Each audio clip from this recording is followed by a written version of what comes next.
नमस्कार अशोक डालिया जी और रहे हैं आपके साथ वार्ड नंबर 14 के एमसी कर्मठ योग्य उम्मीदवार जी।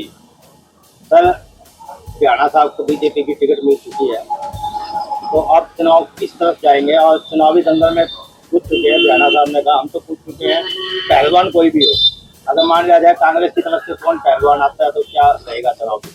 ऐसे है, आपके तमाम अजय न्यूज हाँसी के दर्शकों को मेरा नमस्कार।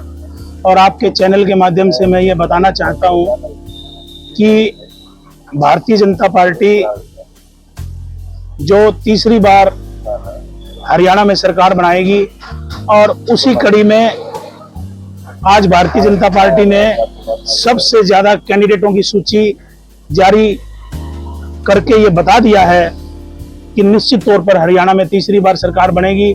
और जितने भी अन्य दल हैं वो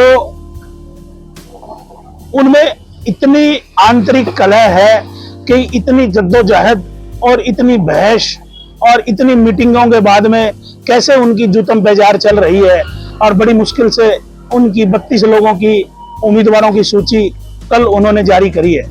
तो ये तय है कि भारतीय जनता पार्टी पहले भी आगे थी, आगे भी आगे रहेगी। और जो उन्होंने 67 प्रत्याशियों की सूची बनाई है, जिनको डिक्लेयर किया है, हम उनको बधाई भी देना चाहते हैं कि आप देख लेना, उन 67 सीटों में ही भारतीय जनता पार्टी बहुमत के पार जाएगी। दीपक मुंजाल जी वार्ड नंबर 13 से पार्षद हैं। तो सर, जो कल कांग्रेस ने जारी की है, उनका कोई राजनीतिक इतिहास रहा है उन उम्मीदवारों में से किसी का? सर, हमने कांग्रेस से क्या लेना है? कांग्रेस एक घास का नाम है, इसको उखाड़ फेंकने में ही सबकी भलाई है। हम तो इतना जानते हैं, हमारा लक्ष्य है सिर्फ भारतीय जनता पार्टी को जिताना और उनकी नीतियों पे काम करना। आप देख रहे हो कि भारतीय जनता पार्टी की नीतियां अंत्योदय को उठाना, अंत्योदय तक ही पहुंचना हमारा लक्ष्य है। और हमारा सिर्फ एक एम है, हमारे विधायक श्री विनोद भ्याणा जी को जिताना और उनको कैबिनेट मंत्री बनवाना। सिर्फ और सिर्फ हमारी सोच यही है, अंत तक हर आदमी तक पहुंचना और हर आदमी के काम करवाना हमारा एक लक्ष्य है। रविंद्र जी नमस्कार जी। नमस्कार जी। आप भी भाजपा के कर्मठ कार्यकर्ता है। कल का जो टिकट लेकर के आए थे भ्याणा साहब, और उसमें जनता का उत्साह देखा गया था, तो क्या कहना चाहेंगे इस बारे में? ऐसे है, विधायक जी का एक तरफ इलेक्शन है विनोद भ्याणा का, और भारतीय जनता पार्टी की ये पूरी लहर है, और भारी बहुमत से सरकार बनाएगी और भारी बहुमत से हाँसी की सीट निकलेगी। मुकेश सैनी जी नमस्कार जी। आप पहले आम आदमी पार्टी में थे, आप बीजेपी के आप युवा नेता है।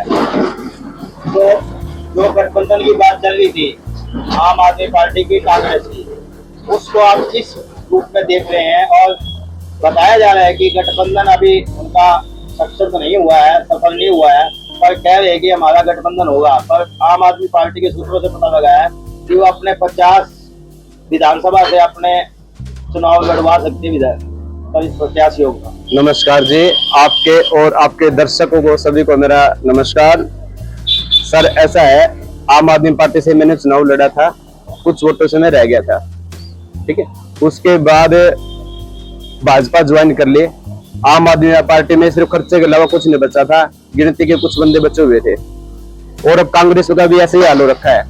भाजपा मजबूत पार्टी है, बहुत बढ़िया मजबूत पार्टी है, और जो सीएम चेहरा मिला है ना भाजपा को, घना गजब का है।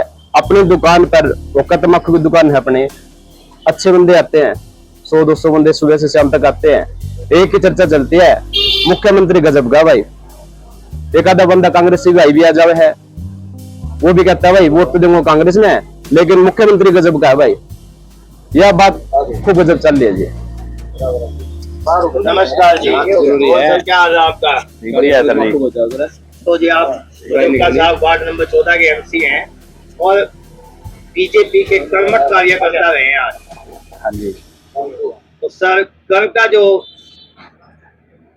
टिकट लेकर के आए थे भ्याणा साहब, और वो जो जनता का हजूम, जनता की खुशी, जैसे उत्साहित हो रही थी जनता, तो क्या कहना चाहेंगे इसके बारे में? सर जी, वो तो आपने देख लिया, कल का जो हमारा माहौल था, जो हमारा गाड़ी का काफिला था, वो तो आपने देख के सब कुछ पता लग गया होगा आपको जी। आप भी साथ में हम भी वार्ड साथ नंबर में- 14 से हजारों कार्यकर्ता लेकर के गए थे ब्याणा साहब के समर्थक में। हाँ ले गए थे, कार्यकर्ता ले गए थे जी वहाँ पे जी। बहुत हमने 15 गाड़ी भी भर के ले गया जी। सारा अच्छा बहुत बढ़िया सिस्टम था जी। कल एक तरफा सिस्टम था जी बीजेपी का जी। विनोद राणा जी का जी। विनोद राणा जीतेंगे। 200% जीतते हैं जी। कितने वोटों से आप जीत का अंदाजा लगा रहे हैं? 48,000 वोट।